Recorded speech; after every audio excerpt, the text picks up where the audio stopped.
दंडवत गोविंद गुरु बंदाओ अभिजन सोए। पहले भये प्रणाम तिन नमो जो आगे होए।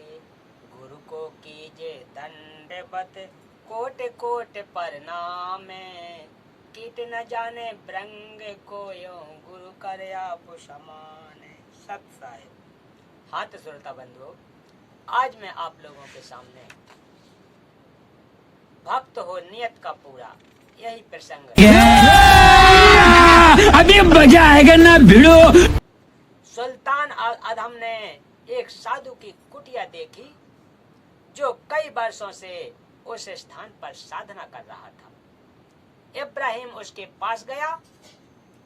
वह साधक बोला कि यहाँ पर मत रहना, यहाँ कोई खाना पीना नहीं है, आप कहीं और जाइए। सुल्तान इब्राहिम बोला कि तेरा मेहमान बनकर नहीं आया, मैं जिसका मेहमान परमात्मा का मेहमान हूँ, वह मेरे खाने की व्यवस्था करेगा। इंसान अपनी किस्मत साथ लेकर आता है, कोई किसी का नहीं खाता है। हे बेईमान, तू तो अच्छा नागरिक भी नहीं है, तू चाहता है परमात्मा से मिलना। नियत ठीक नहीं है तो इंसान परमार्थ नहीं कर सकता। बिन परमार्थ परमात्मा नहीं मिलता। जिसने जीवन दिया है वह रोटी भी देगा। इब्राहिम थोड़ी दूर पर जाकर बैठ गया। शाम को आसमान से एक थाल उतरा जिसमें भिन्न भिन्न प्रकार की सब्जी, हलवा, खीर, रोटी तथा जल का लोटा था। थाली के ऊपर थाल परोस कपड़े का रूमाल ढका था। इब्राहिम ने थाली से कपड़ा उठाया और पुराने साधक को दिखाया।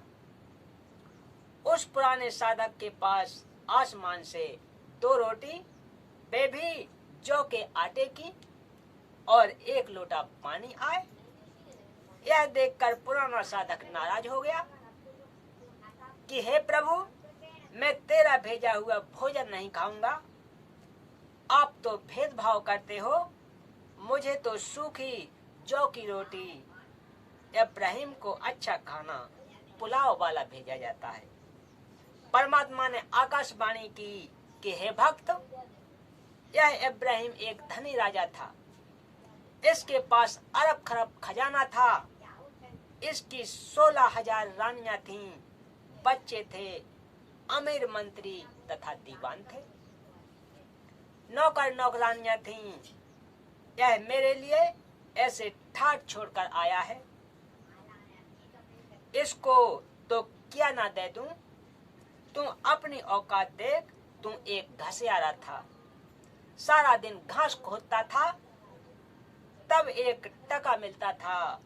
सिर पर गट्ठे लेकर नित बोझ मरता था। ना बीबी थी, ना माता थी, ना कोई पिता तेरा सेठ था। तुझको मैं पकी पकाई रोटियां भेजता हूँ, तू फिर भी नखरे करता है।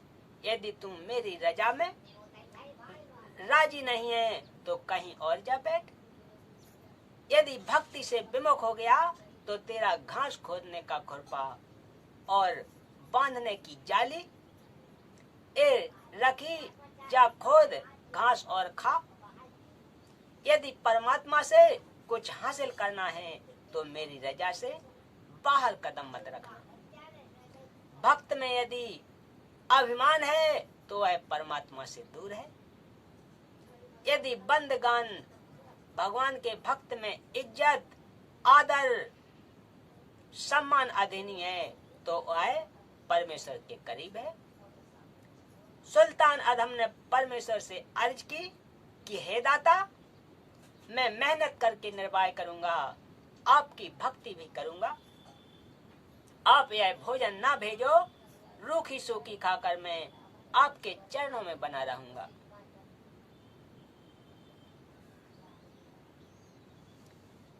यह भोजन आप भेज रहे हो, यह खाकर तो मन में दोष आएंगे। कोई गलती कर बैठूंगा यह अर्ज वह पुराना भक्त भी सुन रहा था। उसकी गर्दन नीची हो गई। परमात्मा से अर्ज की कि हे प्रभु, मेरी गलती को क्षमा करो, मैं आपकी रजा से प्रसन्न रहूंगा। उस दिन से इब्राहिम जंगल से लकड़ियां तोड़ कर लाता, बाजार में बेचकर खाना ले आता, 8 दिन तक उसी को खाता और भक्ति करता था। कुछ वर्ष पश्चात इब्राहिम भ्रमण पर निकला। एक सेठ का बाग था, उसको नौकरी की आवश्यकता थी।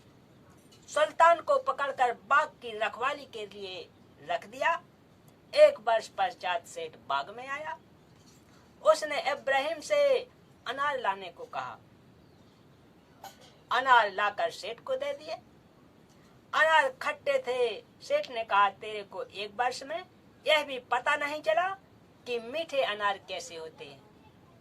सुल्तान ने कहा कि सेठ जी, आपने मेरे को बाग की सुरक्षा के लिए रखा है, बाग उजाड़ने के लिए नहीं। यदि रक्षक ही भक्षक हो जाएगा तो बात कैसे बनेगी? मैंने कभी कोई फल नहीं खाया, तो खट्टे मीठे का ज्ञान कैसे हो सकता है? सेठ ने अन्य नौकरों से पूछा तो नौकरों ने बताया कि यह नौकर तो जो रोटी मिलती है बस वही खाकर बाग के चारों ओर बड़बड़ बड़बड़ करता घूमता रहता है। हमने गुप्त रूप से भी देखा है, इसने कभी कोई फल नहीं तोड़कर खाया है, न नीचे पड़ा उठाया है। किसी नौकर ने बताया कि यह बलक शहर का राजा है। मैंने 10 वर्ष पहले इसको जंगल में शिकार के समय देखा था। जब मैंने इससे पूछा कि लगता है आप बलक शहर के सुल्तान इब्राहिम अधम हो, पहले तो मना किया। फिर मैंने बताया कि आपको शिकार के समय जंगल में देखा था।